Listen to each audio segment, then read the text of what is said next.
A grisly morning in Essen. Let's check in with former England international Matt Upson, who's part of the BBC team out in Germany, also in Essen for us. Matt, good morning to you. You've been in a major tournament squad for a time when the group stage didn't necessarily deliver the kind of performances that were expected back in 2010, the South Africa World Cup. What was it like inside the squad and inside the camp when you kind of know that people, noises off or otherwise, are saying that England aren't matching expectations?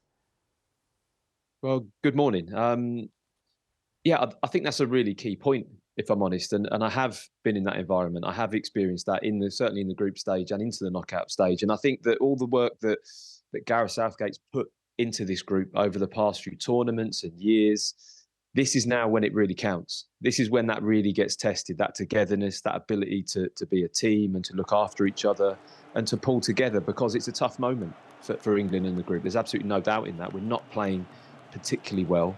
So now's the time when you need that inner resolve, and as a team, you need to stick together. And how do you find that sometimes? Because I guess you can ignore everything that's going on. That's one way of doing it. But as Harry Kane said earlier on in the tournament, it's kind of hard to do that. So when you went into the Germany game in 2010, which of course you scored in, but eventually lost, was there a feeling after that you couldn't quite drag yourselves into a different frame of mind? I think that was a theme that had built into the tournament. And like I said, I think that the whole atmosphere in the camp and for me, it's the biggest thing that Gareth Southgate's done as an England manager. He's tried to remove that feeling, that fear, make it an enjoyable, comfortable place to be for everyone. And I think he's done that extremely well. Now it's becoming really difficult to maintain that because of the negativity and what's being said, and all the noise around England's performances in these Euros was almost identical to the 2010 World Cup. So keeping it simple, sticking to the basics, doing the simple things really, really well, you almost have to reset yourself and go back to that. And I feel as a group of players, if we can do that, I think we've got the talent, the natural talent that will then create those moments to win football matches. But just getting back to those basics and remembering what really makes us a good team. There's a feeling, isn't there, that it might be that the knockout stage sparks England into life because everything is on the line. You lose, you go home.